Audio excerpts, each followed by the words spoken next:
안녕하세요. 기억나? 지금 이 시간은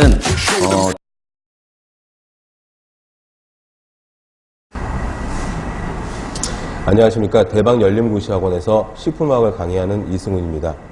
식품화학은 식품위생직 공개경쟁시험에서 중요한 전공 과목 중에 하나이고, 그리고 수험생 여러분들이 어렵게 생각하는 그런 과목 중에 하나입니다. 식품을 전공하신 수험생 여러분들이 공부하시는 식품화학은 기초가 굉장히 중요한 과목이기 때문에 항상 저는 수업 중에 기초부터 정의서부터 차근차근히 준비를 시키도록 부단히 노력을 할 것을 약속을 드리겠습니다. 그리고 가장 최신의 출제 경향에 맞춘 그런 문제와 그런 이론들을 가지고 강의를 할 것을 약속을 드리겠습니다. 최근에 출제 경향을 보면은 식품화학이라고 하더라도 시사성 있는 문제가 나오고 있습니다. 그 부분은 어떤 부분이냐 하면 해외에서 들어오는 식재료나 식자재에 대한 문제라든지 유전자 조작이라든지 아니면 내분비계 장애를 일으킬 수 있는 환경호르몬 이야기라든지 이런 것들이 또 다 시사성이 있는 문제이기 때문에 걔네들의 화학적인 조성과 구성을 가지고 적용을 시켜가지고 알려드리도록 하겠습니다. 식품을 전공하신 수험생 여러분들이라 할지라도 가장 어렵게 생각하는 것이 제가 십수년간의 강의 경력에 미뤄 보건대 식품화학입니다. 이게 화학이 들어가 있기 때문에 화학을 제대로 기초를 다진 수험생이라고 하더라도 그 기본적인 일반화학, 유기화학에서 파생되어 나가는 이 식품화학이 어려울 수가 있습니다. 그러나 제가 단언컨대 가장 중요한 것은 뭐냐 하면 기초와 정의의 기초 위에서 공부하는 식품화학은 아주 쉽다라는 겁니다.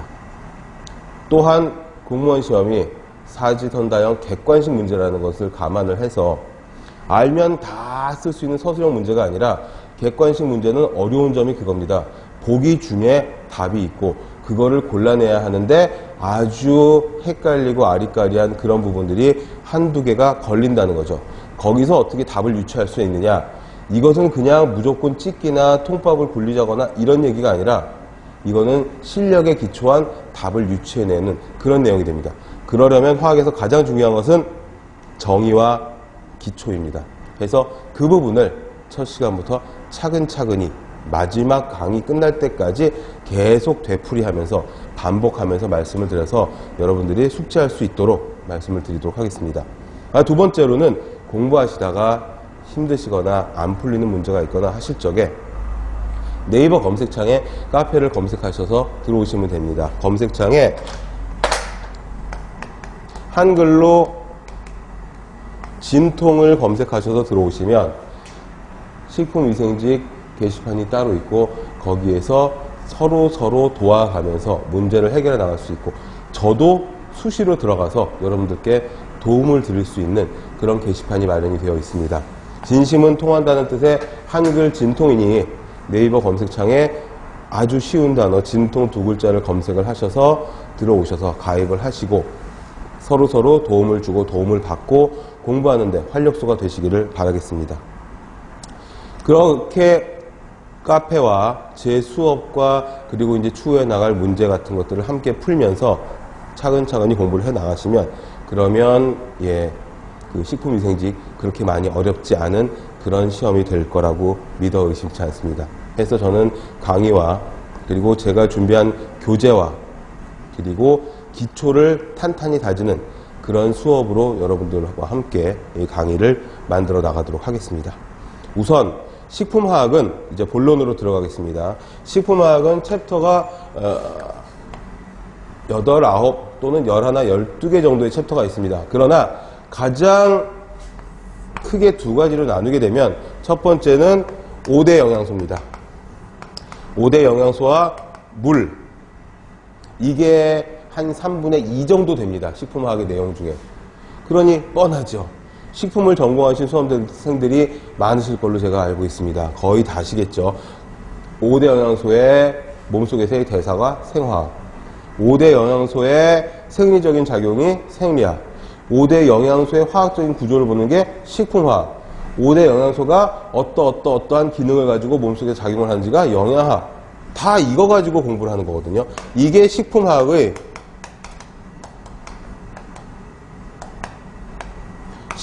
한 65%에서 70%가 됩니다. 그 후에 뭐가 나오냐 하면은 이제 색상이라든지 식품의 색상, 냄새, 특수성분 이런 것들. 색상에서는 색깔이 변하는 거, 고유의 색상, 걔네들이 갖고 있는 영양소, 화학 구조 이런 것들이 나오고, 가장 중요한 것은 이겁니다. 이 중에서도 제일 먼저 어떤 식품화학 교재를 보시더라도 수험서가 됐건 대학 교재가 됐건 간에 물이 가장 첫 번째로 나옵니다. 물이 없으면 5대 영양소건 뭐건 간에 개뿔 아무 소용이 없습니다. 물이 용매가 되고, 식품화학이라고 하는 것은 식품을 가지고 공부하는 화학입니다. 화학은 말 그대로 되는 학문이죠. 될 화자를 써서 뭐가 되느냐? 반응을 일으켜서 뭔가가 돼야 됩니다. 그게 화학인 거죠. 그러려면 물이 없으면 아무것도 안 된다는 거죠.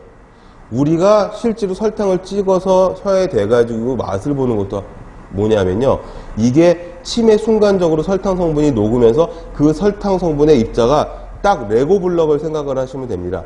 레고 블럭처럼, 물론 레고 블럭은 다 똑같이 생기고 사이즈만 차이가 있지만 레고 블럭이 제각각의 모양이 있는데, 그 단맛을 내는 그 레고 블럭의 딱 그 모양이 혀에 있는 미뢰의 단맛을 느끼는 그 자리에 딱 들어맞으면, 그러면 단맛을 느끼게 되는 겁니다.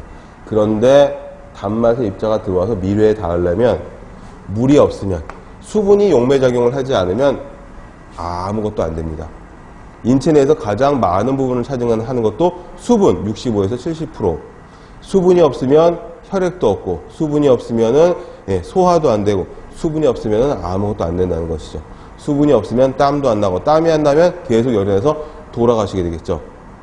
해서 식품화학에서의 가장 중요한 거, 물, 그 다음에 탄수화물, 단백질, 지방, 비타민, 무기질, 얘네들의 6가지가 식품화학에서의 가장 중요한 부분이 됩니다.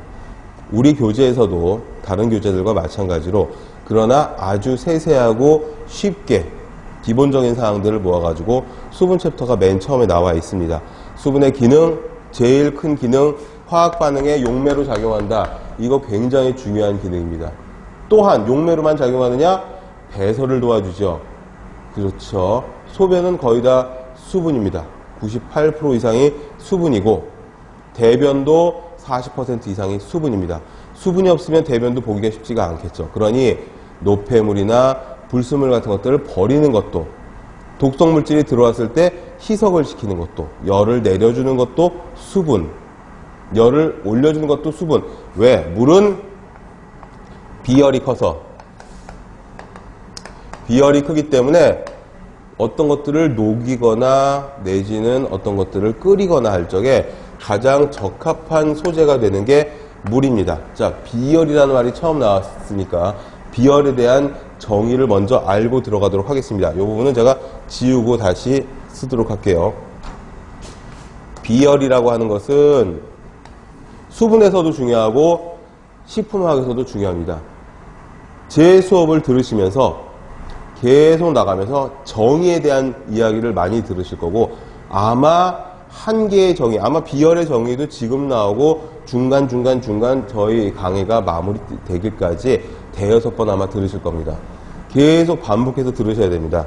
비열이라고 하는 거는 스페시픽 히트라고 하는데, 그게 중요한 것이 아니라 비열은 열입니다. 열. 스페시픽 히트는 뭐 굳이 정의를 하자면, 직역을 하자면 뭐 구체적인 열? 뭐 이럴 수가 있겠죠. 비열의 정의는 물 1g을 아시는 분들 있으시겠죠. 그러나 제가 수많은 학생들에게 비열의 정의, 얘가 또 뭐와 같으냐면 칼로리의 정의와 같습니다. 칼로리는 열량이죠. 말 그대로 열의 양입니다. 칼로리는 다 아시죠? 뭐 지방은 몇 칼로리, 단백질은 몇 칼로리, 탄수화물은 몇 칼로리. 그 칼로리가 열이고, 열이 열량이고, 열량의 정의가 비열이고 다 같습니다. 똑같습니다. 어렵게 생각하실 게 하나도 없다는 거죠. 열은 뭐? 에너지다. 열은 에너지입니다. 우리가 먹고 싸고 일하고 전부 다 뭡니까? 이거 만들어 보자고 하는 거죠. 이게 있어야 살아갈 수가 있으니. 그렇죠? 해서 다시 정의로 돌아가서 물 1g을 1도씨 높이는데 필요한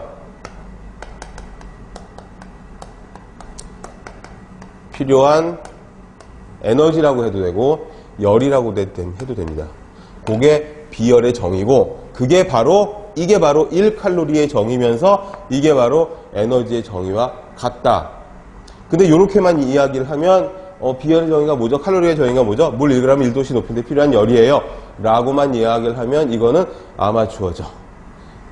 우리는 민간인이라고 합니다. 이 물 1g을 14.5도에서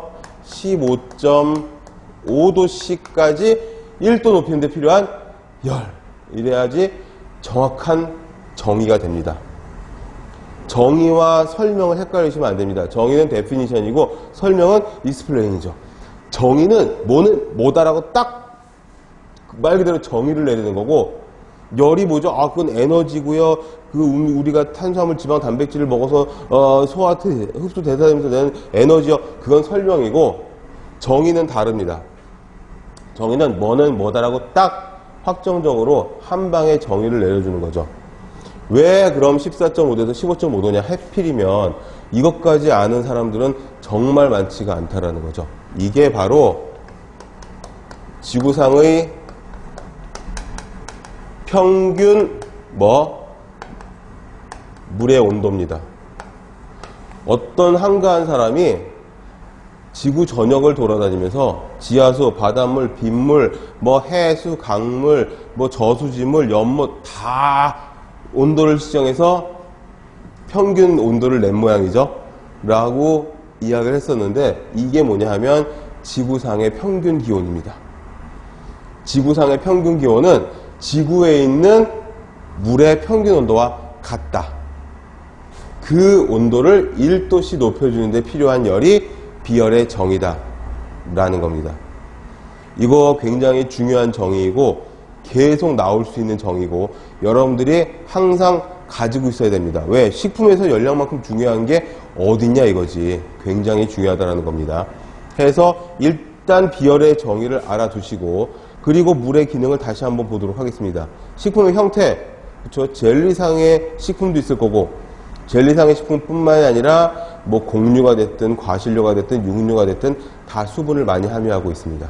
수분 함량이 많으면 많을수록 텍스처, 재질, 질감이 부드러운 그런 식품이 되겠죠. 물론 지방도 한 몫을 하지만 수분이 가장 주가 됩니다. 우리가 고기를 먹을 때, 육류를 섭취할 때, 생선회를 먹을 때, 생선을 먹을 때, 닭고기를 먹을 때, 오리고기를 먹을 때 씹을 때 느껴지는 그 텍스처, 질감 이거 굉장히 중요한 거거든요. 그럴 때 흘러나오는 육즙 같은 것들이 다 수분입니다. 그러니 풍미 풍미라는 말이 또 나오죠. 풍미는 뭐죠? 맛과 향을 합쳐서 말하는 게 풍미입니다. 플레버라고 하죠. 플레버. VOR 해도 되고 VOUR 해도 되고 상관없습니다. 플레버는 풍미라고 하고 풍미는 다른 말로 향미라고도 합니다. 향미. 향을 포함한다라는 거죠.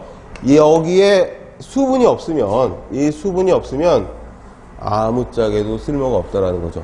인체 내에서 일어나는 소화, 흡수, 대사, 에너지 발생 이런 것들은 전부 다 뭐냐? 화학 반응입니다. 화학 반응에는 물이 용매가 되지 않으면 아무것도 일어나지가 않습니다. 그럼 그냥 돌아가시는 거죠. 하니 교재 보시면 첫 번째 페이지에 형태, 구조, 풍미 이런 데 영향을 미치고 있다. 그리고 들어가서 소화가 될 적에도 그냥 씹어줍니까? 아니죠. 끊임없이 우리의 침샘에서 침이 나와가지고 씹어주고 왜 씹어주죠? 표면적을 넓게 하려고 씹어주는 겁니다. 그러니 꼭꼭 씹어 먹지 않으면 소화 흡수가 잘 되지 않는 되지만 천천히 되고 소화 불량이 될 수 있는 잘게 씹어주기만 하나요?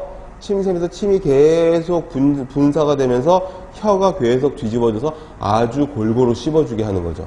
그러면 여러분들 아시다시피 침에 섞여 있는 프티알린이라고 하는 아밀레이즈 성분이 전분을 분해하고 일부 분해하고 위로 들어가서 위에서 소장으로 넘어가서 거기서 소화가 막 일어나는 겁니다. 식품화학은 거기에 대한 화학입니다. 그러기 위해서 그런 소화흡수 대사 과정을 이해하기 위해서 아주 간단한 식품에 들어가는 화학 성분이래봤자 몇 개 되지 않거든요. 이거 거의 고등학교 2학년 화학도 안 돼요. 고등학교 1학년 화학밖에 안 됩니다. 근데 이렇게 얘기를 하잖아요. 그럼 난 고등학교 때 화학을 안 배웠어요. 배웠는데 기억이 안 나요? 진도가 안 나갔어요? 뭐 다 이렇게 얘기를 하거든요. 예, 아주 화학의 문외한이어도 상관이 없습니다. 그 정도로 쉽게 시작부터 나갈 거니까 그렇게 차근차근히 수업을 쫓아오시다 보시면은 예, 어려운 문제도 풀 수가 있게 되는 거죠. 물론 화학이 굉장히 중요하고 가장 기본이고 화학은 약속이기 때문에 규칙 몇 가지만 아시면은 아주 쉽게 공부할 수가 있는데 그거를 넘어서지 못해서 야 이거 암호인데 해도 안 되는 것 같은데 이걸 쉽다는 사람이 도대체 누구야? 이러면서 포기하시는 경우들이 왕왕 있거든요. 그렇기 때문에 기본적인 우선 벌써 비열의 정의했잖아요. 비열의 정의 그냥 한 게 아니죠. 전문가 수준으로 아주 디테일한 정의를 했어요. 왜 이렇게까지 했는지도 나왔어요. 그리고 비열만 했냐? 비열과 열량과 칼로리와 에너지는 다 같은 거다. 하나 더 할까요? ATP 많이 들어보셨죠? 예, 아시죠? 아데노신 트리포스페이트 약자인데 뒤에서 나올 거예요. 이것도 다 같은 내용이에요. 중요한 게 뭐냐 하면 어떤 한 단어를 여러 가지 다른 용어로 부를 수가 있다는 거죠. 수십 년 동안, 정말 수십 년 동안 여러 가지 화학이나 식품화학 문제나들을 쭉 한 자리에 펼쳐놓고 보시면요. 똑같은 문제들이 굉장히 많습니다. 굉장히 많은데 문제는 뭐냐 하면 용어들이 살살살살 바뀌기도 해요. 예를 들어서 탄수화물이 있습니다. 가장 일반적으로 쓰이는 용어죠. 탄소의 수화물이라는 뜻이에요. 그래서 탄소하고 물이 들어가 있습니다. 그래서 탄소, 수소, 산소 이런 것들이 구성 원소인데 다른 말로 뭐라고 하나요? 당이라고도 합니다. 그렇게만 하나요? 당질이라고도 해요. 또는 뭐라고 하죠? 영어도 있죠? 카보하이드레이트라고 해요. 카보 하면은 탄소입니다. 하이드레이트.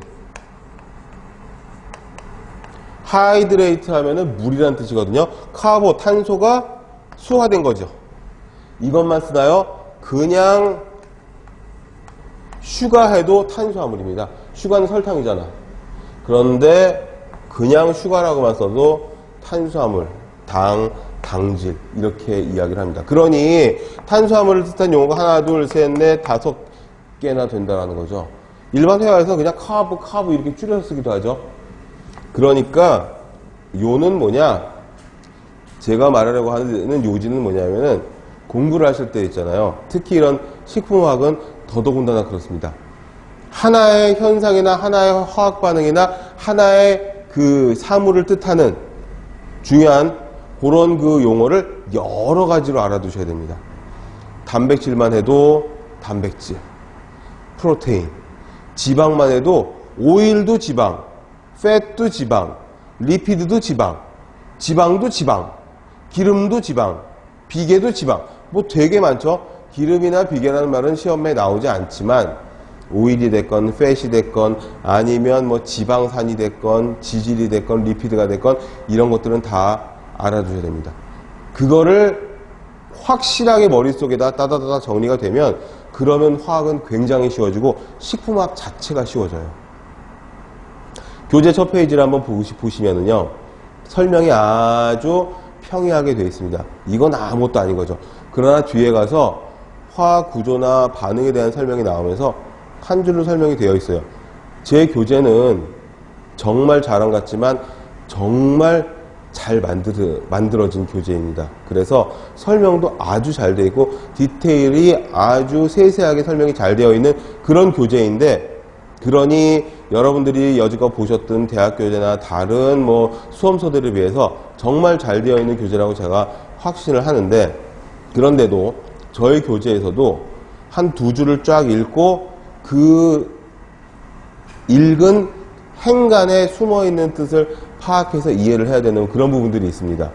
그러니 수업을 저와 함께 하지 않으면 이해하기가 굉장히 쉽지가 않겠죠. 아무튼 그런 부분도 꼼꼼히 알려드리면서 수업을 하도록 하겠습니다. 자, 어디까지 했느냐? 비열에 대한 내용하고 수분의 기능 했고, 그 다음에 정말 중요한 거, 용어를 다양하게 알아두시라, 이런 얘기를 했습니다. 그 다음에 졸과 겔이라는 이야기가 나오죠. 네 번째, 다섯 번째 줄쯤에 나옵니다. 졸과 겔도 수분의 한 형태죠. 어떤, 좀 더 정확하게 말하면 수분이 식품 중에 들어있는 그런 구체적인 형태입니다. 졸은 우리가 전부 다 콜로이드라고 하죠. 한글로 쓸게요. 콜로이드라고 하는데, 콜로이드라고 하는 거는 한 가지 이상의 물질이 섞여 있는 걸 일반적으로 콜로이드라고 해요. 우리가 아는 콜로이드는 어떤 콜로이드냐? 전분이 물에 풀어져 있다. 전분 용액이다. 콜로이드다. 흙탕물이다. 콜로이드다.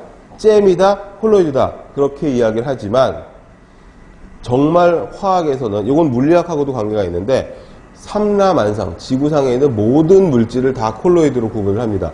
왜? 100% 순수한 물질은 없으니까. 사람도 콜로이드, 책상도 콜로이드, 난로도 콜로이드, 분필도 콜로이드, 다 그렇게 설명할 수가 있는데, 우린 여기서 우선 수분과 관련 있는 졸과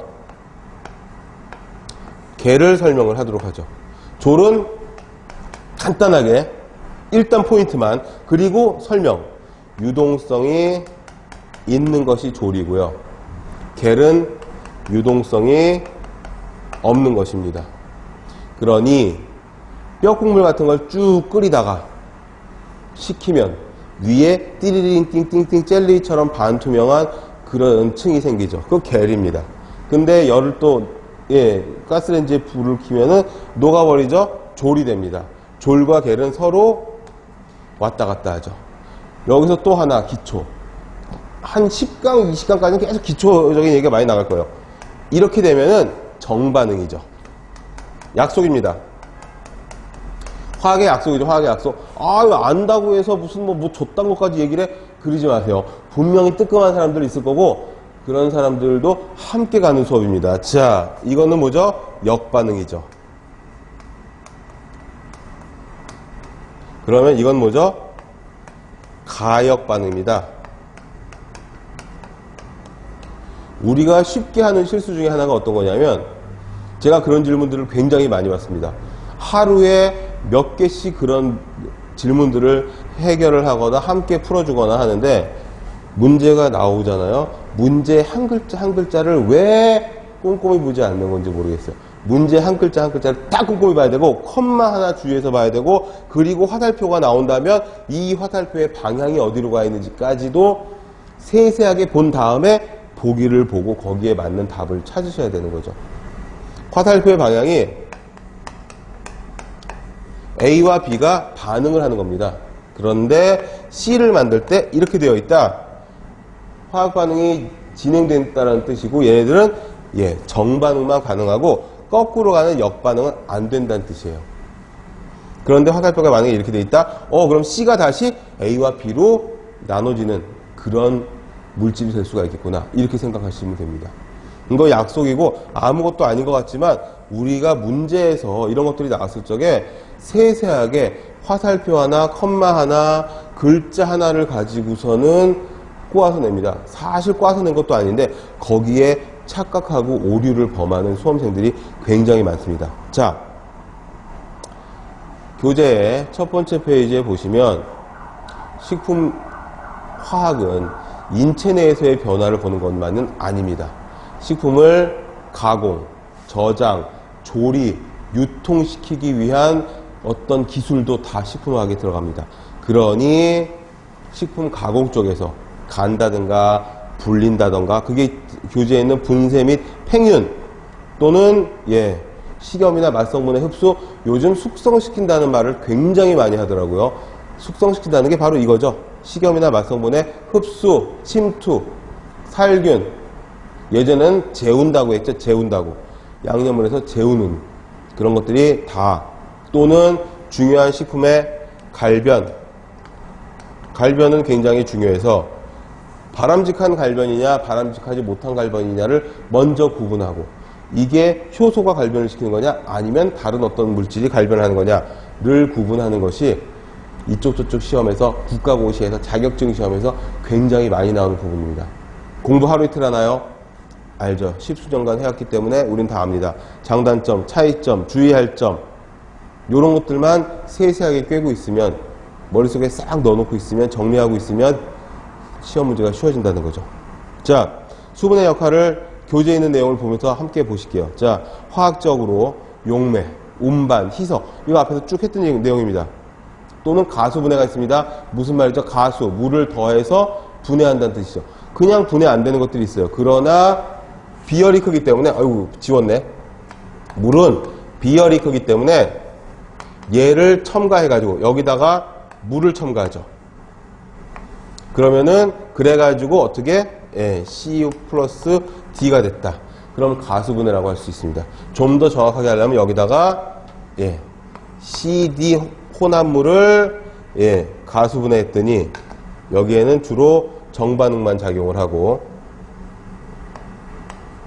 이렇게 되면 C하고 D가 변하는 거, 물과 열, 주로 이렇게 두 가지가 들어가면 CD라고 하는 화합물이 C와 D로 분해가 되는 이런 것들이 가수분해입니다. 별거 아닙니다.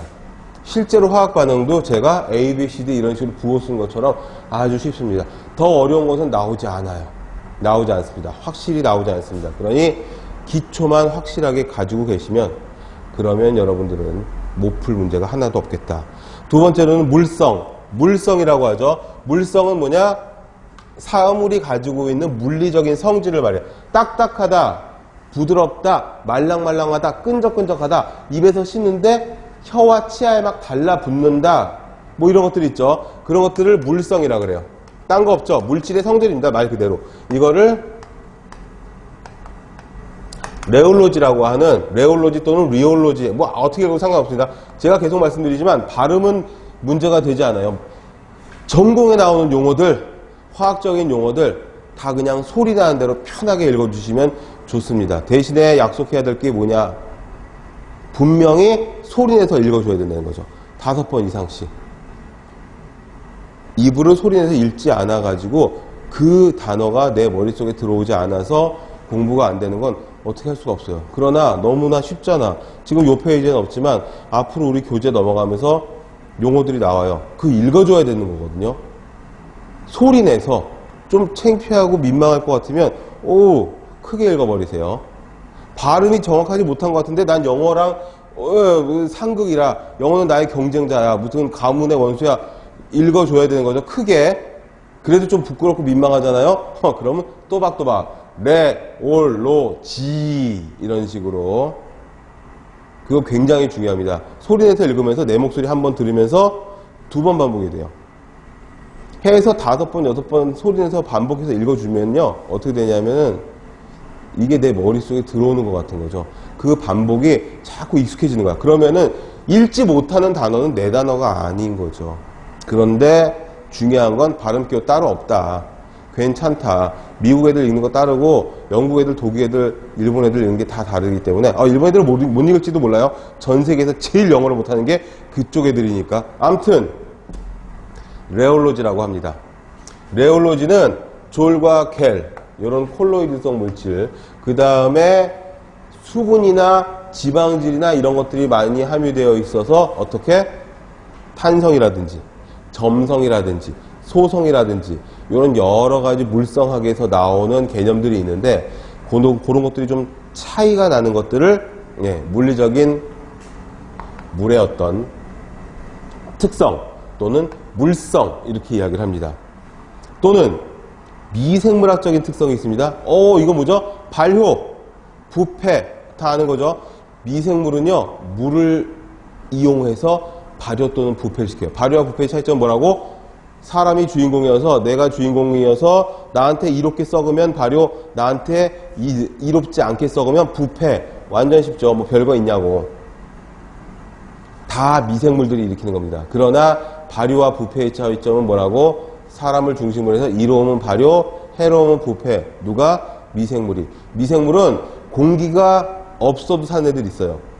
공기가 있으면 팍 죽는 애들도 있다고.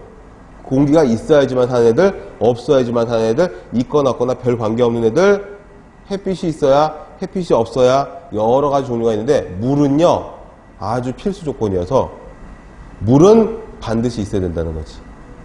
아시죠? 농가에서 사과를 재배하다가 땅에 떨어졌는데 사과가 바짝 건조가 되는데 50몇 년 동안 뭐 썩지를 않았다며 수분이 없으면 그럴 수가 있습니다. 식품의 저장 방법 중에 가장 오래된 방법 하나가 저장법이죠. 예전부터 알았죠. 수분이 없어지면 썩지도 않는다는 것을. 썩지 않는다는 것은 뭐냐? 유통기간이 길어진다는 거. 과거에는, 옛날에는 어떻겠어요? 옛날에는 뭐 아무 그게 없잖아. 그러니 물, 수분은 미생물과 깊은 연관이 있다. 얘가 없으면 얘도 없다. 이겁니다. 동물도 마찬가지여서 제가 동물 실험할 적에도 보면 힌지 실험하면서 사료를 한 3, 4일 치워요. 괜찮아요. 근데 물을 치우잖아요. 이틀 만에 싸우고 서로 뜯어먹고 잡아먹고 아주 난리가 납니다. 흉측한 그런 상황을 접하게 되는 거죠. 수분은 그렇습니다. 또 경제적으로 수분을 줄이면, 수분을 조절하면 무게가 가벼워져요. 저장비, 운송비가 절감된다. 왜? 수분은 비율도 크지만 물은 무게도 많이 나가니까. 아시죠?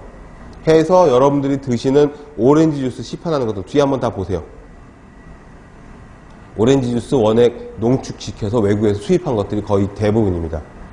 수분을 날려서 아주 진한 오렌지 원액을 수입을 해서 거기다가 물을 섞어가지고 100% 환산 비율을 맞춘 거예요. 그러면 뭐야? 비행기나 배를 타고 올 적에 운송비가 적게 들겠지.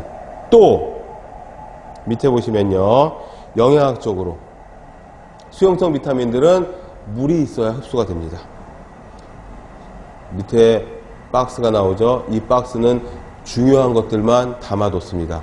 앞으로 교재를 넘기시면서 박스가 나오면 우선적으로 박스 먼저 보시고 박스 위아래에 있는 설명들을 보시면 좋겠습니다. 주요 식품의 수분 함량. 수분은 식품에 있어서 가장 중요한 그런 요소 중에 하나고, 여러분 아시다시피 채소나 과일류는 수분 함량이 96% 이상입니다.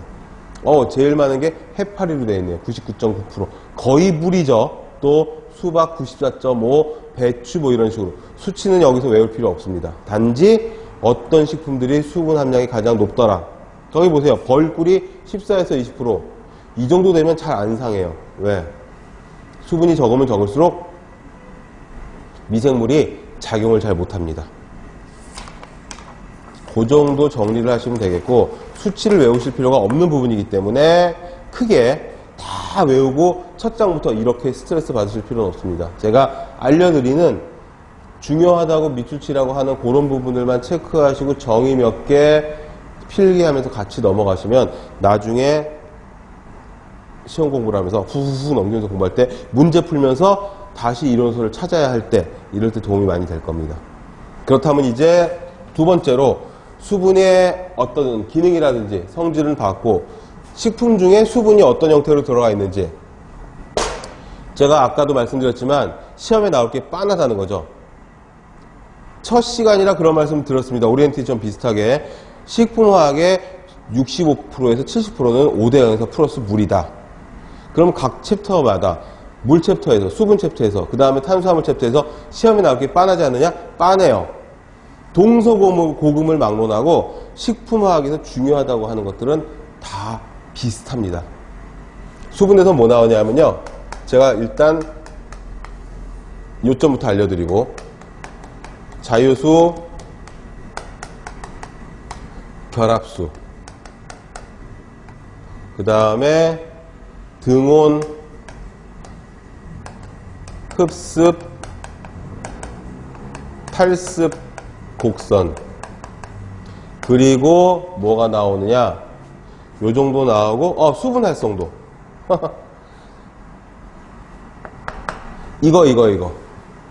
여기서 한두 문제 무조건 나옵니다. 자, 조금 시험 우리가 영악하게 대해볼까요? 첫 시간이니까 20문제가 나오죠. 20문제 중에서 7, 8문제는 평이하거나 쉬운 문제가 나옵니다. 그 7, 8문제 중에서 한두 문제나 두세 문제 정도는 헉! 소리가 나오는 쉬운 문제가 있어요. 너무 쉬워서 몇 번 더 읽어봐야 되는, 너무 쉬워서 혹시 함정이 아닐까 의심스러운, 너무 쉬워서 이거 잘못된 거 아닌가 싶게 혼란이 오는 시험을 보러 들어가시면 멘탈이 아무리 강해도 굉장히 소심해지고 외로워집니다. 이게 지금 공부할 적에는 시간도 충분해, 핸드폰도 옆에 있어, 핸드폰 찬스도 볼 수 있고 교재도 볼 수 있고 뭐 다 볼 수가 있겠죠. 그런데 시험장에서는 수성 사인펜과 시험지와 나와의 싸움이기 때문에 고개도 마음대로 들 수가 없고, 여기서 이 내용을 내가 이해를 못하면 끝나는 거거든요. 그러니 쉽게 나와도 막 망설여지는 거지, 이게 정말일까 싶어서. 그런 경험들을 아마 하셨을 거예요. 너무 쉬운 문제가 두세 문제는 나와요. 그리고 나서 대여섯 문제, 7, 8문제 정도는 중요한 문제들, 이건 꼭 나오는 거라고 선생님들이 얘기했던 것들, 중요 표시가 막 교재에 돼 있는 것들, 그리고 이제 서너 문제 정도가 완전 아리까리하거나 그 중에서 또 한두 문제 정도는 여기서 왜 나왔지 싶은 아주 지엽적이고 디테일한 문제. 그런 식으로 그 시험이 20문제가 디자인돼서 난이도가 조정이 됩니다. 그러기 위해서 이런저런 문제 풀에서, 문제은행에서 쫙 문제를 뽑아다 놓고 거기다 왁구를 맞추고, 혹시라도 돌려보고 뒤집어보고 위에서 보고 아래에서 보고 문제 제기라든지 이의 제기가 될 만한 사항이 없는지 한 번씩 체크하고, 그리고 나서 딱 인쇄해서 나오는 거죠. 그러니 어떻게 준비해야 됩니까? 중요한 거, 꼭 나오는 거, 그거는 거의 한 40%, 50%를 점수를 획득할 수 있는 거고, 그 다음에 어려운 부분들, 그 다음에 지엽적인 부분들, 그리고 너무 쉬워가지고 확 지나칠 수 있는 것들, 그러면 거의 90% 이상 득점을 할 수가 있다는 거죠. 제가 여기 적어드린 게 뭐냐면 챕터 1, 수분 챕터에서 시험에 나올 수 있는 것들. 진짜라니까? 자유수와 결합수의 차이, 자유수와 결합수의 정의, 식품 중에서 자유수와 결합수의 온도에 따른 차이, 미생물들이 어떻게 이용을 하는지, 등온 흡수 탈수 곡선은 완전 단골 메뉴여서 말 그대로 등온, 같은 온도에서 흡습, 수분을 흡수하고, 누가? 식품이. 또는 같은 온도에서 탈습, 수분이 날아가는, 마르는 거죠. 그 곡선이 있어요. 이게 두 번째로 중요한. 수분에서 분명히 한 문제에서 두 문제가 나와요. 한 문제는 무조건 나온다니까? 요것 중에서 한 문제. 그럼 너무 쉽잖아요. 그쵸? 뻔히 나오는 부분을 알려주는데 그 부분 보고 있고 그 부분 예상 문제 풀어보고서 나 비슷하게 나왔는데 내가 푼 문제하고 비슷하네? 조금 틀리네? 그치만 내가 이 내용을 나올 걸 예상을 했으니까 답을 골라내는 거죠? 그럼 뭐 더 뭐 있어? 끝나는 거지 뭐. 기본 점수 다 챙겨야 되고 어려운 거 다 끄집어서 내가 득점을 해야 되고, 그리고 정말 변별력을 주기 위해서 지엽적인 그런 아주 디테일한 문제가 한두 문제 있을 거예요. 그거까지 챙기면. 근데 식품학에서는 그런 지엽적인 문제는 나올 부분이 사실 없어요. 왜? 이거 몇 페이지 되나요? 달달달달 반복해서 외워버리면 끝인데 뭐 더 없어. 그러니 자유수와 결합수, 등온 흡수 탈수, 그 다음에 이거 뭐라고 하죠? 수분, 우리말로 활성도라고 하죠. 이거 하면 끝나요. 그러면 수분에서는 다 맞추는 거라니까. 그럼 뭐야? 20문제 중에서 한두 문제 끝난 거죠. 그러기 위해서 교재에 있는 3페이지의 수분의 구조 및 형태 먼저 보시면, 수분은 H2O죠. 자, 화학 얘기를 하겠습니다. 수소가 H고 산소가 O입니다. 산소 하나에 수소가 이렇게 결합을 하고 있는 거죠. 살짝 V자 모양으로 결합을 하고 있어요. 이 결합 각도도 시험에 나온 적이 있었어요. 얼마? 104.5도. 이 수소와 산소 안에 거리도 나온 적이 있으나 이 정도까지 디테일한 문제들은 잘 나오지 않습니다. 그러나 산소와 수소의 결합 각도는 나옵니다. 또 교재에서 뭐라고 했냐면은 네 번째 줄에 보면은 서로 다른 원자들이 전자를 공유한다 그랬어요. 공유한다, 공유, 결합. 들어보셨죠? 자, 우리는 화학을 처음 배운단 말이야. 그렇게 생각하고 공부합시다. 공유결합은 뭐야? 뭔가를 공유했다는 거죠. 지구상에 있는 모든 물질은 다 화학적인 물질이고, 천연물질이건 인공물질이건 사람이건 짐승이건 벌레건 미생물이건 간에 다 화학적으로 설명이 되는 화학물질이고, 그 화학물질의 80% 정도는, 그러니까 가장 많은 그런 결합 형태는 공유결합입니다. 공유결합은 뭘 공유했다? 전자를 공유한 그런 결합을 말합니다. 이게 가장 많은 거예요. 전자는 뭐죠? 전자는 마이너스야. 얘는 전자가 아니고 양성자죠. 어떤 수소를 예를 들어 어떤 물질이 됐건 간에 쪼개고 자르다 보면 뭐가 됩니까? 원자 단위로 쪼개지죠. 요즘은 원자까지 쪼개가지고 원자 폭탄도 만들고 난리가 나잖아요. 근데 우리는 거기까지 생각하지 말고 지구 주변을 도는 달처럼 토성인가요? 목성인가요? 아무튼 위성을 가지고 있는 애들 있죠. 예. 원자 주변에는 항상 전자가 돌고 있어요. 그러니 다른 수소와 어떤 수소가 만나가지고 수소 가스를 H2를 만든다고 하는 건 뭐냐면 수소 원자핵이 만나는 게 아니라 제일 바깥쪽에 뭐가 있어요? 손부터 내미는 거 아니야. 손으로 설명을 합니다. 저는 그게 전자예요. 해서 수소 하나가 전자를 얘가 갖고 있는 거 좋아. 다른 색깔로 또 요 수소가 갖고 있는 요 전자 요렇게 두 개를 한 쌍으로 하나의 페어로 만들면 요게 되는 거죠. 수소 분자가. 원자 여기 지울게요. 다 보시고 쓰셨죠? 이게 중요합니다. 왜 중요하냐고? 수분에선 이거밖에 안 나오니까.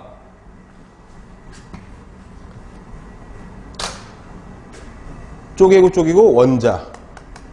얘네들이 하나 이상 모여있으면 분자. 이건 뭐 초딩인데? 그쵸? 얘가 모이면 어떤 특정 물질이 되고 물체가 되고 우리가 지금 여기 보고 있는 겁니다. 지금. 그쵸? 어떤 식품이라고 하는 물체의 성분을 보고 그 성분들이 어떤 원자나 분자로 이루어져 있어서 얘네들이 가공이나 조리나 저장, 유통 또는 인체 내에서 대사에서 어떤 역할을 하는지 보는 게 바로 이거다. 수분에서는 중요한 게 그거다. 뭐? 수분은 용매, 희석, 운반 이런 작용을 하고 화학 반응에 아주 필수 불가결한 요소고 우리 교재에는 산소와 수소가 각각 105도라고 되어 있지만 어떤 책에는 104.5도라고도 되어 있다. 해서 104.5도나 105도나 같이 보셔도 상관이 없다라는 겁니다. 그리고 무슨 말이 나오느냐? 쌍극자라 그래요. 쌍극자. 쌍극자는 뭐냐? 물은 극성이 있다 그럽니다. 극성이 있는 분자라 그래요. H2O는 극성을 갖고 있어요. 극성은 뭐냐면 플러스 마이너스 제로가 아니라 어느 한쪽으로 살짝 치우쳐 있는 그런 뜻이라는 거예요. 그런 극성을 갖고 있다는 애가 무슨 뜻이냐면 다른 말로 친수성이 있다 그러고 친수성이 있는 애들을 다른 말로 극성이 있다고 하고 얘네들이 뭐 용매로서 작용을 하는데 아주 큰 특성이 된다. 좋은 특징이 된다. 이렇게 말을 합니다. 거기 있는 게 그 내용이고 전기음성도도 그겁니다. 공유결합을 할 때 얘는 똑같은 애들이 전자 하나씩을 공유해서 수소 분자가 됐어요. 똑같은 애들이 할 적에는 결합할 때는 상관이 없어. 그러나 이런 애들만 하나? 얘도 있잖아. 염산이죠. 염산. 뭐 쉬운 걸로 하자고. 수소하고 염소가 전자를 공유했어. 그렇지만 수소하고 염소는 다른 물질이죠. 수소는 아주 작은 주기율표에서 제일 1번으로 나오는 제일 작은 애야. 제일 가벼운 애라고. 얘가 가지고 있는 전기적인 특성과 염소는 17번인가 그렇죠? 얘가 가지고 있는 전기적인 특성이 달라요. 우리 간단하게 합시다.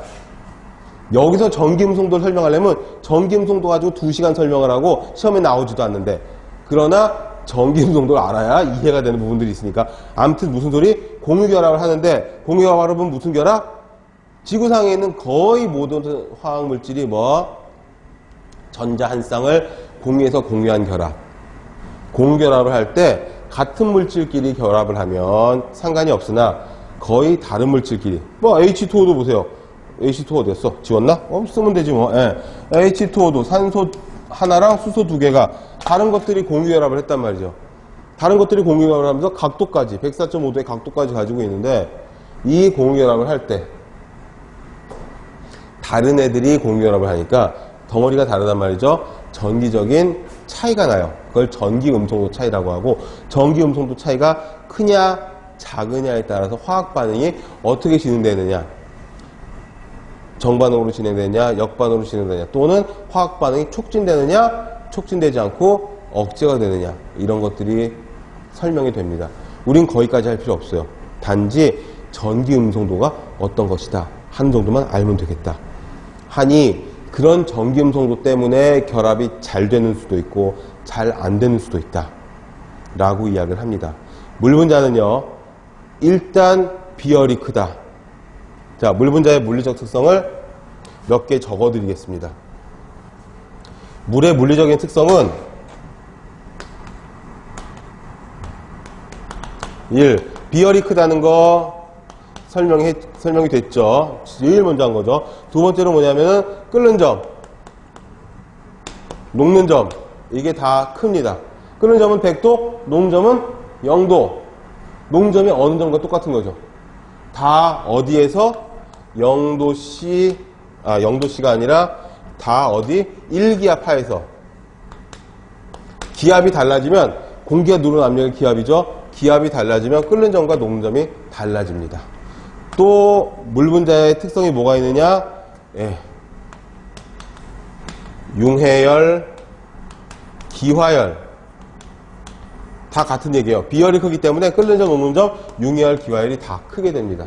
또 용매로 작용한다 했었죠.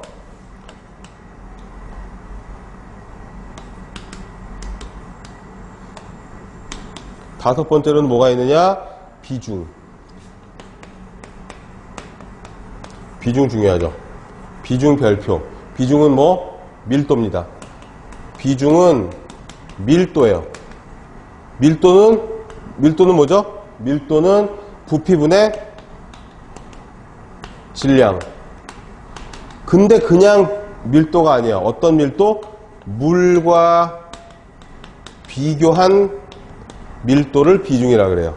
해서 일반 밀도는 density라서 D하고 V분의 M 이렇게 표시를 하는데 얘는 단위가 있어요. 그러나 비중은 단위가 없어. 왜? 물과 비교한 밀도가 비중이기 때문에. 자, 4도씨 물의 밀도가 1이에요. 이거 써주시고 중요 표시해주세요. 문제의 보기로 자주 나옵니다. 밀도라는 건 부피분의 질량이죠. 그러니까 같은 부피일 때 질량이 얼마나 나가냐 이거죠. 똑같은 부피의 나무 토막과 똑같은 부피의 쇠 토막을 가지고 주로 얘기를 하잖아요. 그런데 만약에 온도가 다르면 부피가 바뀌어요. 그렇죠? 물을 얼리면 커지잖아. 9% 정도 부피가 늘어나잖아요. 그러니 항상 밀도나 비중을 얘기할 적에는 온도를 정해줘야 돼요. 4도씨에서 물이 딱 1kg이 1리터가 돼요. 그럼 부피와 질량이 같은 거죠. 부피와 질량이 같으니 1이 되는 거지. 해서 4도씨 물의 밀도 1을 기준으로 해서 비중이 1보다 크다 작다로 나뉘죠. 자, 그 전까지는 제가 수업 시간에 아무나 랜덤하게 찍어가지고 비중이 저희가 뭐야 그러면 비중 있는 거요. 밀도 있는 거야. 뭐 이런 식으로 막 설명을 하려고 막 한단 말이죠. 그런데 이제는 아셨죠? 비중은 물과 비교한 밀도입니다. 앞으로는 그렇게 정확하게 알아두시고 그 밀도는 뭐 기준이 뭐 4도씨 물의 밀도가 1이다. 해서 1보다 비중이 크다 작다. 비중은 그래서 항상 1보다 크냐 작냐를 말합니다. 1과 같으면 물인 거죠. 1보다 작으면 가라앉. 미친 거지? 1보다 작으면 물에 뜬다. 1보다 크면은 물에 가라앉는다. 그거 가지고 얘기를 합니다. 완전 쉽죠. 다음에 6번째로 점도가 큽니다. 같은 의미지만 조금 달라서 표면 장력이 크다. 이것도 크다라고 할게요. 점도와 표면 장력이 큽니다. 자, 점도가 나왔으니 또 점도에 대한 정의를 해야지. 지금 첫 시간이어서 새로 나오는 용어들, 쉬운 용어들 천천히 같이 갑니다. 점도는요, 점도의 정의는 뭐죠? 점도의 정의도 물어보면 아주 웃긴다니까. 점도의 정의 물어보면은, 끈적이는 거요. 끈적이는 거요. 끈적이는 거요. 뭐 이런 식으로 얘기한다고. 점도의 정의는 뭐냐면,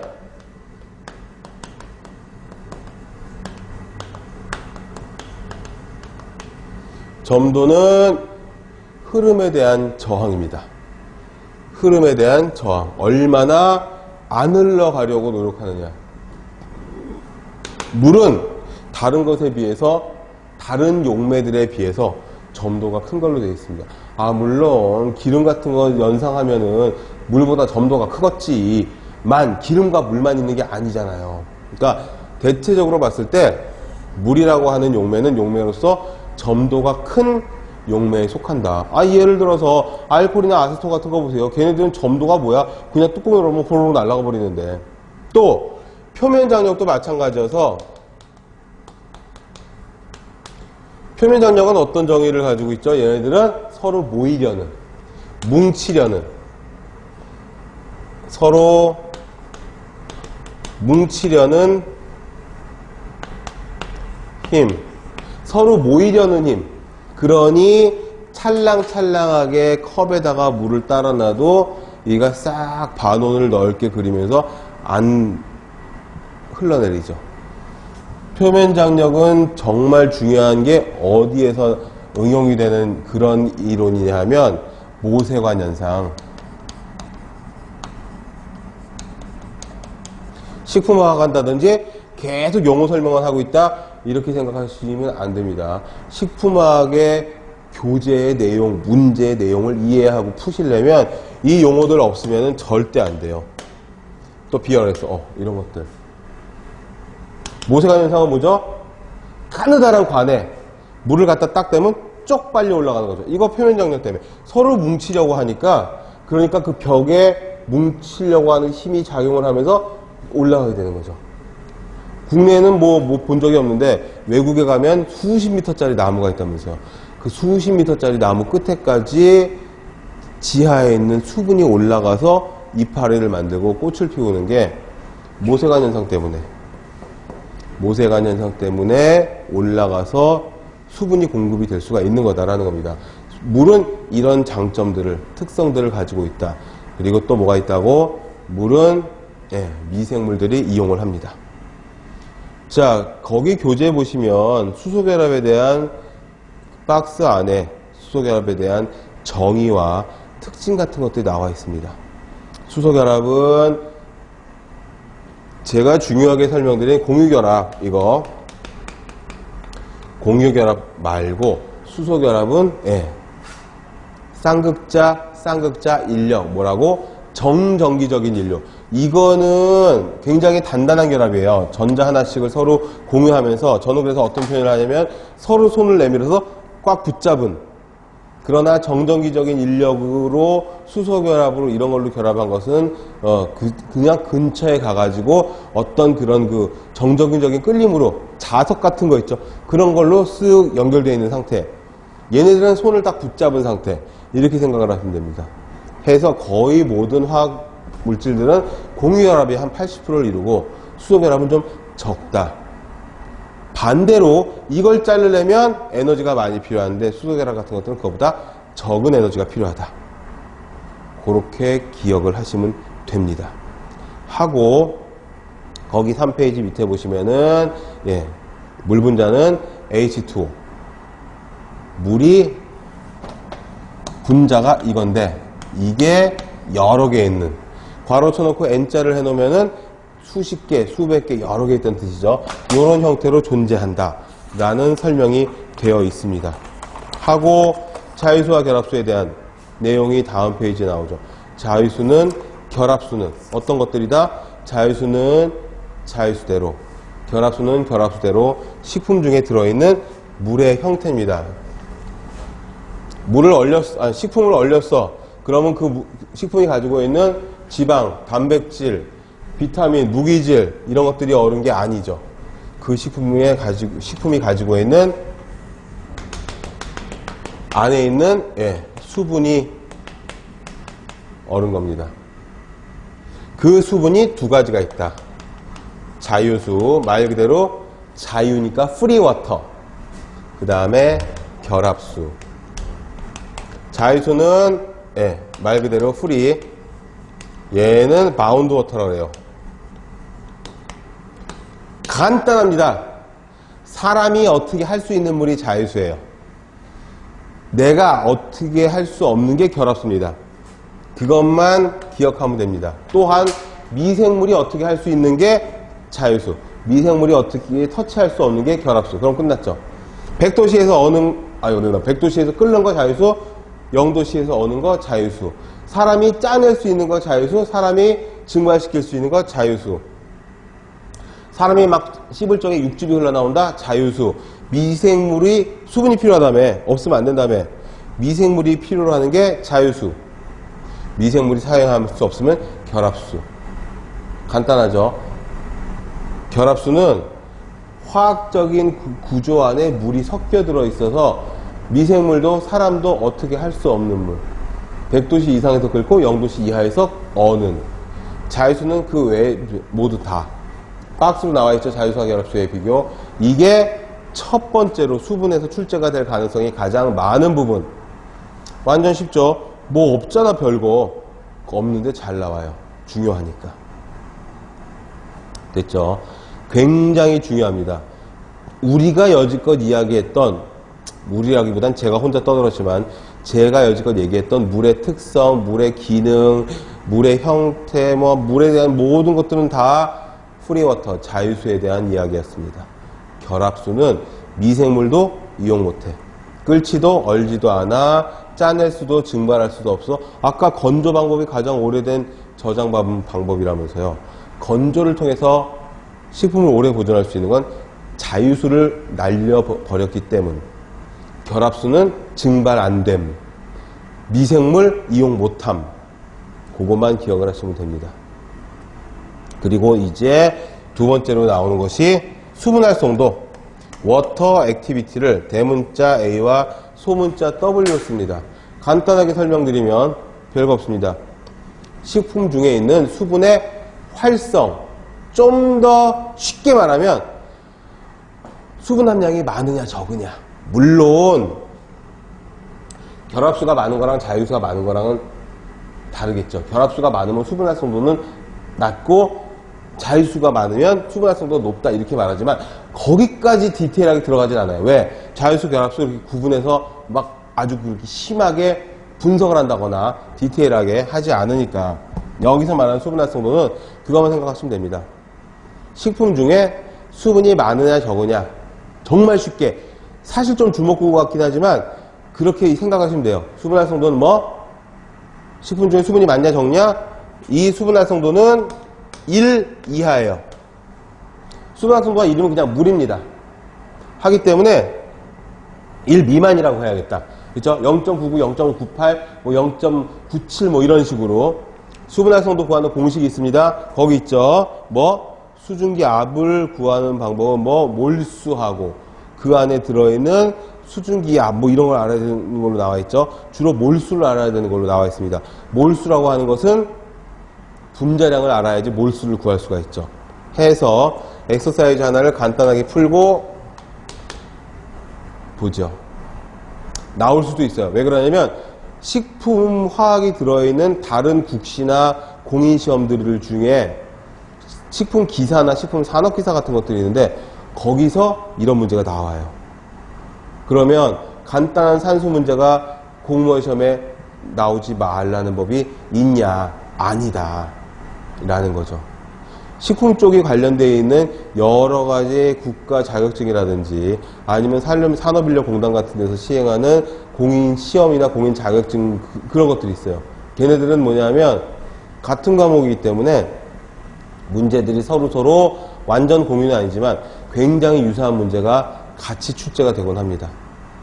여러분들은 그래서 공무원 시험 문제뿐만 아니라 다른 식품화학이 들어가 있는 다른 시험들의 문제까지도 따보셔야 되는데 뭐 그렇게 보겠느냐, 제가 찾아가지고 그때그때 알려드린다는 거죠. 지금도 그런 의미로 보시면 됩니다. 뜬금없이 수분 활성도를 구하라는 문제가 나올 수가 있어요. 쉬운 걸로 할까요? 물이 30%가 들어있고 또 설탕이 20%가 들어있고 요런 식품의 AW를 구해라. 이걸 간단하게 나와요. 그리고 더 간단하게 설탕이 뜩 나오니까 설탕의 분자량을 알아야 되는데 막 이렇게 나올 수가 있는 거죠. 물은 18이 분자량이고 설탕은 분자량 얼마죠? 아시는 분들도 있죠. 설탕은 얼마? 342입니다. 이것까지도 주어줘요. 그리고 이 공식에 집어넣어서 문제를 풀으라는 거지. 어떻게 되어 있죠? 거기 AW 공식이 나와 있죠. 자, 공식을 입각해서 집어넣으면 분자가 어떻게 되느냐? 분자는 뭡니까? 거기 공식에 보시면 뭐가 들어가야 되죠? 물이 들어가야 되죠. 18분의 30%니까 30. 또 분자에는 18분의 30 더하기 뭐가 들어가죠? 공식 보시면은 342분의 얘가 얼마? 20%. 이렇게 계산하시면 수분 활성도가 나옵니다. 당연히 1 이하겠죠? 0.966이 나오는데 요렇게 되면은 소수점까지 떨어지니까 시험 시간에 아마 계산기를 안 갖고 들어갈 테니까 얘네들을 아주 단순화 시켜가지고 암산이나 간단한 덧셈이나 뺄셈, 곱셈, 나눗셈으로 나오는 그런 답을 구하게 할 겁니다. 수분 활성도는 그런 의미가 있다. 수분 활성도는 뭘 보느냐? 그 식품이 얼마나 안정하냐, 안전하냐. 안정은 미생물로부터 안정적이냐, 그 식품이 많이 수분이 날아가냐, 수분을 흡수할 거냐, 또는 안전하냐, 미생물로부터 안정하면 안전한 식품이 될 수가 있다는 거죠. 하니까 이 수분 활성도를 가지고 식품의 부패도, 부패 예상, 예측 같은 것들을 할 수 있다 해서 다음 페이지에 뭐가 나와 있습니까? 수분 활성도와 미생물과의 관계가 있죠. 여기서는 숫자를 외우셔야 됩니다. 식품화학 과목을 쭉 진행을 해 나가면서 여러분들이 외워야 할 숫자가 몇 개 나옵니다. 다 따져봤자 20, 30개도 안 돼요. 굉장히 몇 개 안 되죠. 그렇지만 그 특정 숫자를 외워야 될 게 가장 처음에 나오는 게 이겁니다. 세균은 0.91. 안 적을게요. 교재에 있으니까. 그러니까 수분 활성도 0.91까지는 세균이 잘 자란다. 효모는 0.88. 실제로 이거 시험에 나왔어요. 바로 지난 연말 시험에. 완전 쉽죠? 그렇지만 나와요. 또 곰팡이는 0.80. 이건 무슨 소리냐? 곰팡이는 수분 활성도 0.80 이하에서는 자랄 수가 없다. 최저 수분 활성도를 말하는 겁니다. 그러니까 아까 말씀드렸죠. 예를 들어서 0.91, 0.88, 0.80이니까 우리가 어떤 식품의 수분 활성도를 0.80 이하로 해놓은 거야. 0.75로 해놨다. 그러면 세균, 효모, 곰팡이 다 못 자라. 그 말은 뭐? 그냥 상온에 놔둬도 안 썩는다고. 그런 의미가 됩니다. 아셨죠? 또 그 밑에 아스퍼질러스 플라부스라고 되어 있죠. 이거 이태릭체로 써야 되는 뭐 미생물 이름이죠. 무슨 미생물? 곰팡이 이름이죠. 무슨 곰팡이? 발암물질 아플라톡신을 만드는. 아플라톡신은 무슨 암? 간암을 발생시키는. 식품위생학 시간에 아마 외웠을 거예요. 시험에 왕잘 나오는 거죠. 아스퍼질러스 플라부스 그러면 아플라톡신은 간암 뭐 이렇게 나오는 거죠. 곰팡이들은 주로 탄수화물을 좋아해서 밥이나 빵이나 감자나 이런 데 잘 기생을 해요. 어떤 밥이나 빵이나 감자나 고구마? 예, 수분 활성도가 얼마? 0.8 이상인 데에서 잘 자란다. 그러니 그런 데서 아플라톡신을 만들어내는 아스퍼질러스 플라부스가 잘 자라면 먹으면 간암을 걸릴 수도 있겠다는 거죠. 또 뭐 있냐? 클로스트리디움 보툴리늄이라고 돼 있죠? 클로스트리디움 보툴라이넘 보툴리늄 상관없어요. 그렇지만 소리내서 꼭 읽어주라는 거죠. 어떻게? 발음 기호 따로 없죠. 미국 애들도 그냥 지네 마음대로 읽습니다. 영국 애들도 마찬가지. 어떻게? 철자 그대로 클로스트리디움 보툴리늄.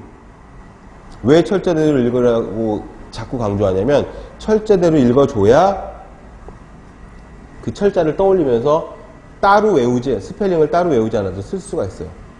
물론 객관식 시험이기 때문에 스펠링이 틀리건 맞건 상관없어. 그렇지만 또박또박 읽으면서 그 단어가 머릿속에 있을 때 클로스트리디움 속 미생물들이 뭐 한두 가지냐고. 시험 보기에 영문으로만 나올 수 있다고요. 그런 문제 많아요. 지난 연말에도 제가 한 두세 문제 봤어요. 그러니 소리내서 읽어주시고 또한 또박또박 읽어주시고 5번 이상 읽어주셔야 됩니다. 이 두 개는 클로스트리디움 보툴라이넘은 왜 중요한 거예요? 왜 유명한 거야? 클로스트리디움 보툴라이넘은 치사율이 제일 높은 식중독이잖아요. 왜 유생학 얘기를 하냐고? 식품화학이랑 유생학이랑 떨어져 있냐고. 붙어 있다고요. 같은 과목이라고. 식품화학이랑 생리학, 생화학, 식품화학이랑 영양학 다 교집합들이 있어가지고 연결되어 있는 그런 과목들이죠. 아시잖아요. 그러니 어디? 보툴라이넘은 0.9에서 얘네들은 뭐보다? 아스퍼질러스 플라부스보다 조금 높은 수분 활성도에서 잘 자라네. 왜? 곰팡이는 세균보다 수분이 조금 적어도 살아요. 자, 여기서 중요한 거, 교재에 없는 거 일부러 교재에 안 써놓고 필기를 유도해서 수업을 제대로 잘 꼼꼼하게 들어야지만 알 수 있는 내용들. 자, 내삼투압성 효모라는 게 있어요. 이 시험에 잘 나와요. 말 그대로 효모인데 무슨 효모? 삼투압을 견딜 수 있는 효모야. 얘가 살 수 있는 최저의 수분 활성도가 0.60이에요. 짜잔. 가장 낮은 수분 활성도에 살 수 있는 게 얘인데 걔가 살 수 있는 최저의 수분 활성도는 수치가 0.60이라고. 중요합니다. 시험에 완전 잘 나와요. 뭐? 0.91, 0.88, 0.80, 0.9, 0.60 이 중에 하나 나오는데 굉장히 잘 나와요. 왜? 미생물 중에서 가장 낮은 수분 활성도에 살 수 있는 애가 얘기 때문에. 그럼 당연히 잘 나오겠지. 아주 잘 나옵니다. 한 2번에 한 번, 3번에 한 번 정도는 출제가 됩니다. 그러니 몇 문제? 20문제나 60문제나 80문제, 60문제나 40문제 중에서는 한 문제 나온다는 거죠. 이거 굉장히 빈도수가 높은 겁니다. 정말 외워두셔야 되는 수치 중에 하나입니다. 됐죠? 또 효소도 나옵니다. 효소작용과 수분활성도. 당연히 효소도 화학반응을 매개하는, 화학반응을 촉매하는 생체 촉매이기 때문에 수분 없으면 안 돼. 효소 지금 처음 나왔죠? 아밀레이즈, 폴리페놀레이즈 이런 것들, 페놀 옥시데이즈 뭐 이런 것들. 무슨 효소든지 상관없어. 효소가 반응을 하려도 다 물이 있어야 됩니다. 수분 활성도가 아주 낮으면 효소 반응도 못해. 효소 반응도 화학 반응이니까 꼭 미생물에 의해서만 미생물만 상하게 만드냐고? 아니죠. 효소도 식품을 부패시키죠. 그게 술이잖아. 신의 물방울. 그게 식혜죠. 그게 된장이죠. 그게 청국장이죠. 걔네들 미생물이구나. 참. 아무튼 효소나 미생물들이 다 물이 있어야지 발효나 부패를 일으킨다는 거죠. 그렇기 때문에 되게 중요하다. 또한 동그라미 3번에 있는 뭐가 있죠? 다른 화학 반응. 효소 없이 하는 화학 반응도 있어요. 이거 정말 중요해서 이것도 뒤에 가서 집중적으로 한 1시간 정도에 걸쳐 수업을 할 겁니다. 갈변. 갈변 중에서 비효소적 갈변. 갈변 2가지거든요. 여러분들 쪽에서 이렇게 해야죠. 제가 쓰기 싫은 게 아니라, 자, 갈변은 2가지가 있습니다. 효소적 갈변과 비효소적 갈변. 말 그대로 갈변이 있는데 효소적 갈변은 효소가 갈변하는 거. 비효소적 갈변은 효소 없이 갈변하는 거. 거기에 마이알 반응, 그 다음에 카라멜화 반응. 예전에 배웠던 것과 스물스물 기억이 나나요? 그 다음에 비타민 C 산화 반응. 효소에 대한 갈변은 이거 다 적으셨죠? 내삼탑성 효모. 얘는 폴리페놀 옥시다제, 페놀라제. 자, 무슨 ASE가 뒤에 붙으면 다 효소입니다. 예전 교수님들은 다 폴리페놀 옥시다제, 페놀라제, 아제로 발음했죠. 요즘은 에이즈로 발음을 많이 합니다. 그러니까 아밀라제 또는 아밀레이즈, 리파제 또는 라이페이즈 또는 프로테이즈. 저는 두 가지 섞어서 쓸 겁니다. 상관없고 두 가지 다 알고 계셔야 됩니다. 여기서 제일 중요한 게 마이알 반응이고 식품의 갈변 반응에서의 주인공입니다. 주인공. 이 시험에 무조건 나와. 이거는 20문제 중에서 한 문제 나온다. 여기서 한 문제 나오는데 사실 여기서 한 두 문제 이상 나올 수 있어요. 그러면 여기서 하나 할 거고 여기서 하나 나오는 거는 무조건 이걸 거예요. 교사 임용시험에서도 제가 기출문제에서 봤어요. 영양교사 시험에서도 나왔습니다. 아주 쉽게. 그러나 이 부분에 출제가 됐고 이 두 부분은 굉장히 중요해서 그러니 계속 말씀드리잖아요. 지금 첫 시간인데 말이야. 벌써 시험에 나올 거가 서너 개가, 네다섯 개가 나왔어요.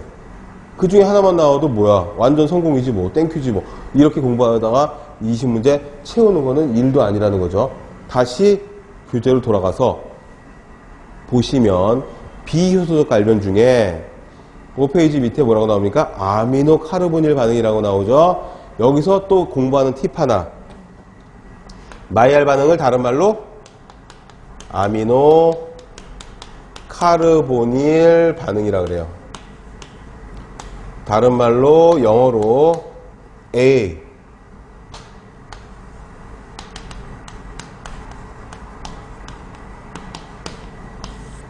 다른 말로 메일라드. 메일라드가 사람 이름이에요. 근데 프랑스 사람이래. 메일라드는 영어식으로 읽어서 메일라드고 프랑스 사람이니까 불어식으로 읽어줘야 되잖아. 불어식으로 읽으면 마이알. 그러나 그 반응이 일어나는 그 내용은 뭐 아미노기와 카르보닐기가 반응하는 거다. 그래서 아미노 카르보닐 반응. 이거 왜 이렇게 썼냐 하면요. 실제로 이런 문제가 나왔어요. 그것도 교사 임용고시에. 이렇게 괄호를 쳐놓고 괄호 넣기란 거지. 그래 놓고 객관식 문제니까 밑에다가 박스 안에 괄호 안에 들어갈 말이 바르게 짝지어진 걸 고르시오. 1번 아미노, 2번 여기 기억, 니은 해놓고서 기억, 니은에 맞게 들어가게 맞게 조합된 걸 고르라는 거라. 근데 아까도 말씀드렸다시피 같은 반응이나 같은 어떤 사물을 뜻한 여러 가지 용어들을 많이 다양하게 알고 있으면 어떤 그런 장점이 있느냐면 책 읽을 적에는 조금 시간이 걸릴지도 몰라요. 왜? 탄수화물 가지고 당질, 뭐 슈가, 카보하이드레이트, 사카라이드도 참 탄수화물이네. 여러 가지가 있는데 좀 시간이 좀 걸리지만 문제 봤을 때 0.5초 내로 나와요. 자, 다음은 마이알 반응에 대한 설명인데 괄호, 기억과 니은에 들어갈 알맞은 단어를 고르셔. 바보냐? 마이알 반응은 아미노 카르보닐 반응인데 그럼 보기 중에서 아미노와 카르보닐을 찍으면 그냥 답이라니까. 이게 실제로 나왔어요. 기가 막히죠. 이런 문제가 나와요. 그러니 이런 문제 완전 땡큐잖아. 근데 아는 사람한테는 땡큐지만 갈변을 갖다가 차근차근히 공부하고 마이알 하나로만 해온 사람은 가만히 있어봐라. 마이알 반응이 뭐랑 얘가 반응을 하는 거다. 가만히 마이알 반응은 단백질에 있는 아미노기하고 그 다음에 탄수화물에 있는 뭐지 카르복식인가 카르보닐기인가 뭐지 뭐 이러다가 헷갈려 틀릴 수 있다니까. 정말이에요. 실제 상황이라니까. 얼마나 쉽습니까? 끝장나는 거죠. 이렇게 나오면. 하니 요런 부분들을 수업을 진행해 나가면서 하나하나씩 그런 설명을 해 나가도록 할 겁니다. 또 하나 마지막으로 뭐가 있냐? 네, 삼투압하고 수분활성도는 지금 한 거죠. 했지만 아무튼 삼투압도 있습니다. 삼투압은 뭐죠? 삼투압은 농도 차이에 따라서 뭐가? 수분이 이동을 하는 겁니다. 말이 나왔으니까 조금만 더 정리를 해볼게요. 삼투압에 대해서. 삼투압은 투석하고도 비교를 해서 많이 얘기를 해요. 둘 다 농도 차이에 따라서 물질이 이동을 하는 거거든요. 그런데 어떤 차이가 있느냐? 삼투압은 농도의 차이에 따라서 수분이 이동하는 게 삼투압이에요. 쉽죠? 수분이 이동하는 게 삼투압이다. 투석은 똑같아요. 용질이 이동하는 게. 요 수분은 뭐라고? 용매라고 할 수 있죠. 요 차이가 있는데 요 차이를 확실하게 잘 모르시는 분들도 꽤 있습니다. 그러나 암튼 삼투압은 역시 수분활성도로 우리가 김치를 담글 적에 배추에다가 소금을 뿌려 놓으면 숨이 죽잖아요. 삼투압 때문에 물이 빠져나오는 거죠. 너무 쉬운 거고 일상생활에서 늘 보는 거지만 시험에 늘 나오는 거죠.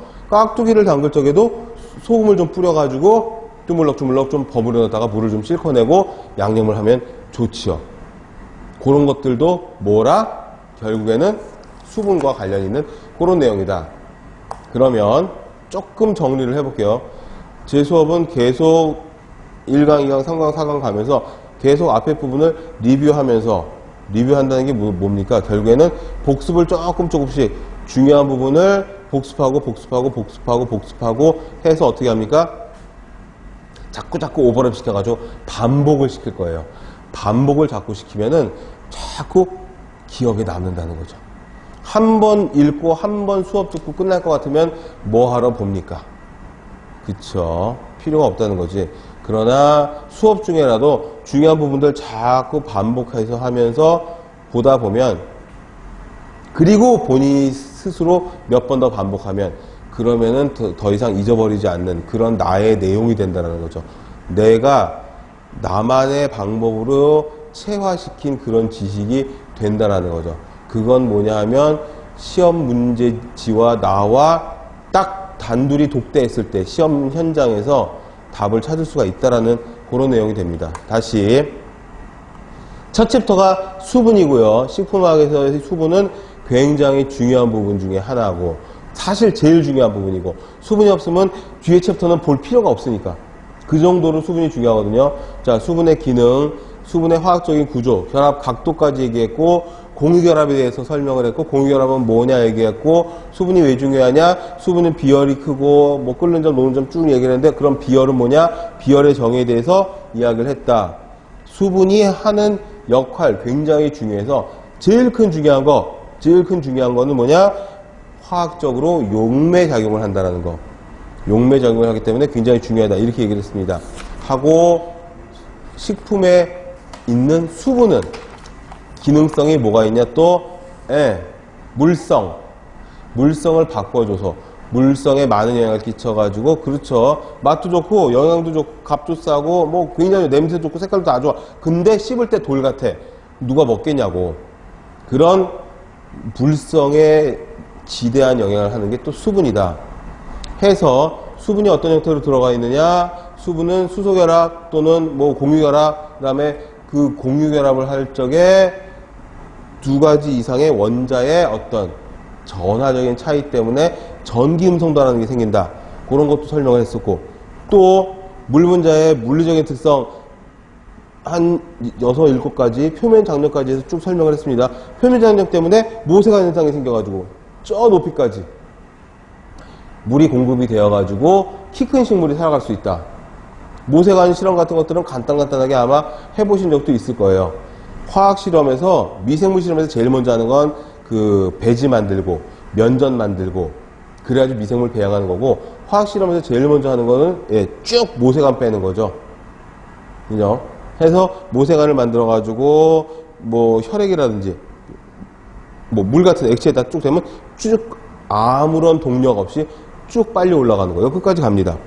그런 것들이 있었고, 다음에 이제 중요한 거, 식품 중에 있는 수분의 두 가지 형태, 자유수와 결합수가 있었다. 자유수는 말 그대로 자유로운 물이어서 증발도 되고 끓기도 하고 얼기도 하고, 만약에 짜내면 쭉 짜내면 짜지기도 하는 그런 술이고, 그런 술이란다. 그런 물이고, 술 생각을 하고 있었나? 그런 물이고, 그 다음에 미생물조차도 이용할 수 없는 물이 자유수다. 결합수는 용매로 작용할 수가 없고 미생물도 이용을 할 수가 없고 100도에서 끓지도 않아. 물론 더 높이면 끓을 수도 있지만 거의 없다. 0도씨에서 얼지도 않아. 더 초극저온으로 내리면 얼지도 모르겠지만 아무튼 그런 일은 잘 없다. 미생물이 사용할 수가 없다. 물이 언다는 건, 다시 식품이 언다는 건 그 식품 중에 있는 물이 언다는 거고, 어떤 물이냐? 구체적으로 자유수가 언다는 거다. 그 자유수의 활성, 얼마나 얘가 액티브하냐 액티브하지 않냐, 그걸 가지고 수분 활성도라는 개념을 만들었다. 수분 활성도는 뭐 때문에 어떤 미생물들이 이용을 할 수 있냐 없냐, 요거를 따져보는 기준이 되어서 수분 활성도를 따져봐서 이 식품이 어떤 미생물로부터는 안전하고 어떤 미생물로부터는 공격을 받을 수 있다 없다, 이런 것들을 판단하는 기준이 됐다. 그거는 뭐냐? 식품의 제조, 가공, 유통, 저장, 조리, 이쪽에 아주 중요한, 그러니 수분 활성도가 높은 식품들은 주로 우리가 그 수분 활성도를 좀 줄이기 위해서 냉장고나 냉동고에 넣어주는 게 아니냐. 냉장고나 냉동고에 넣기 힘들다면 온장고에 넣기도 하지 않느냐, 또는 건조시키지 않느냐, 또는 소금이나 설탕 같은 것들을 적용을 시켜가지고 뭐 수분을 조절하지 않느냐. 다 여기서 나온 거다. 가장 기본이 되는 게 바로 이거다 라고 말씀을 드리는 겁니다. 수분 활성도를 구하는 공식을 간단하게 외워두셔서, 만약에 수분에서 한 문제나 두 문제 나올 수 있다고 말씀드렸죠. 20문제 중에서. 예를 들어서 수분에서 정말 디테일하게 변별력을 주고, 니네가 혹시 이것까지 아는지 모르겠다 싶은 그런 문제가 나온다면 이런 계산 문제 나올 수도 있습니다. 절대 방심하지 마시고 제가 풀어드렸던 엑서사이즈 한번 풀어보시면 좋겠고, 또한 미생물이 어떤 미생물들이 어떤 수분 활성도가 그네들의 최저의 수분 활성도냐는 이 수치를 외워둬야 된다라고 말씀드렸습니다.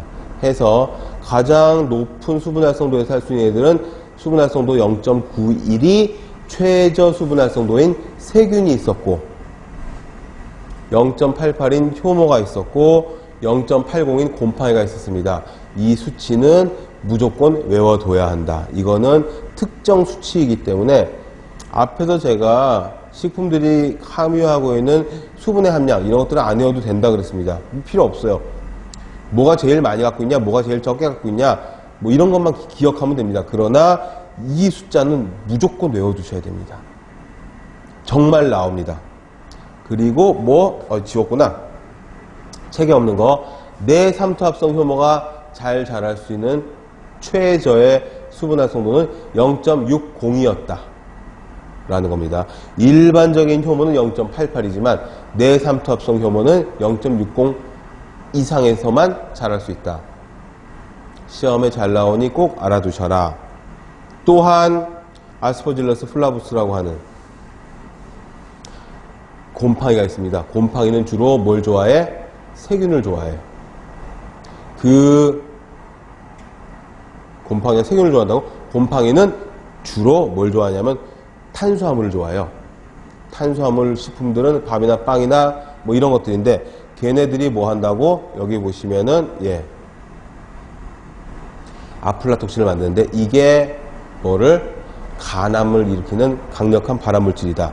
다시 뭐 한다고? 수분 활성도 0.8이다. 0.8은 딱 곰팡이였죠. 또 클로리스틴, 보툴리늄 뭐가 치사율이 제일 높아가지고 가장 뭐한 위험한 그런 식중독이다. 얘네들은 얼마? 0.9에서 증식한다. 세균 종류니까. 얘네들은 통전염 식중독이라고 하죠. 그리고 비효소적인 갈변, 효소적인 갈변 또는 효소 반응에 물이 작용을 한다. 또한 효소 반응이 없다고 하더라도 아미노카르보닐 같은 이것도 쉬웠구나. 아미노카르보닐 반응 같은 그런 비효소 갈변도 수분이 작용을 한다. 이렇게 보실 수 있다는 겁니다. 거기까지 보시면은 이제 그 수분에 대한 전반적인 그런 내용들이 정리가 되었고, 요 6페이지에는 이제 등원 흡습 탈습 곡선, 여기서부터 이 부분은 정말 중요해서 아까 찍어드린 자유수 결합수, 그 다음에 뭐 있었죠? 수분 활성도, 등원 흡습 탈습 곡선, 이게 시험에 굉장히 잘 나오는 부분인데 등원 흡습 탈습 곡선은 조금 어려운 문제로 출제가 잘 되는 그런 부분입니다. 등원 흡습 탈습 곡선 요 부분은 이제 다음 시간에 여기서부터 붙여가지고 진도를 나가도록 하겠습니다.